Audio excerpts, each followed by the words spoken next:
Friends, சுவையான கம்பு மாவு பக்கோடா அருமையாக ரெடி.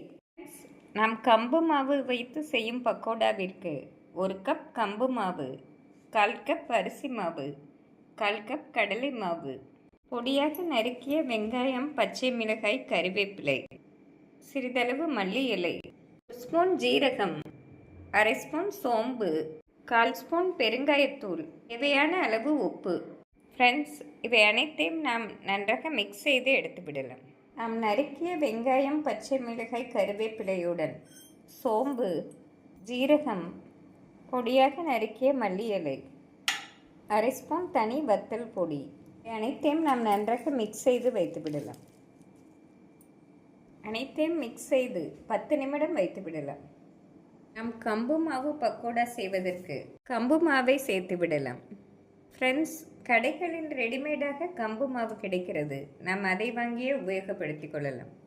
அதனுடன் 1/4 கப் அரிசி மாவு, 1/4 கப் கடலை மாவு, தேவையான அளவு தூள் உப்பு, தூள், இவை அனைத்தையும் நன்றாக மிக்ஸ் செய்து எடுத்துவிடலாம்.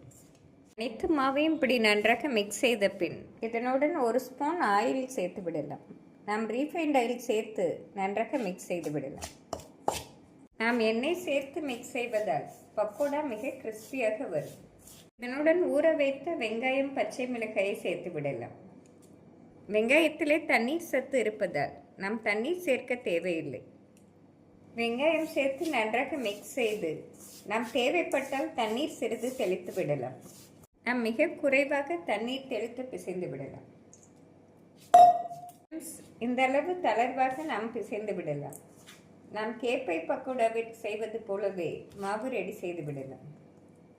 மாவு இந்த அளவு பதமாக இருந்தால் சரியாக வரும். எண்ணெய் சூடானதும் மீடியம் ஃப்ளேமில் வைத்து பக்கோடாவை போட்டு விடலாம்.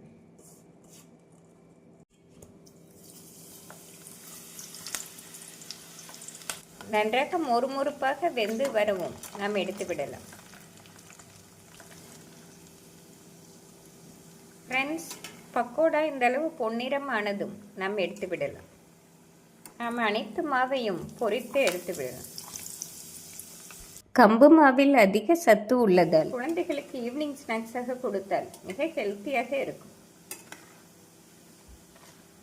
இந்த அளவு நன்றாக மொறுமொறுப்பானவுடன் எடுத்தால்தான் ஆறினாலும் கிறிஸ்பியாக இருக்கும். ஃப்ரெண்ட்ஸ், மிக சுவையான கம்பு மாவு பக்கோடா அருமையாக ரெடி. இதே முறையில் செய்தோம் என்றால் மிக கிறிஸ்பியாக டேஸ்டியாக இருக்கும். ஈவினிங் டைம் ஸ்நாக்ஸாக செய்து கொடுத்தோம் என்றால் குழந்தைகள், பெரியவர்கள் விரும்பி சாப்பிடுவார்கள். நம் காஃபி டீயுடன் இந்த பக்கோடா வைத்து சாப்பிட்டால் மிக அருமையாக இருக்கும். ஃப்ரெண்ட்ஸ், இந்த மொறுமொறுப்பான கம்பு மாவு பக்கோடாவை பார்த்து எப்படி இருக்கிறது என்று கூறுங்கள். Thank you friends.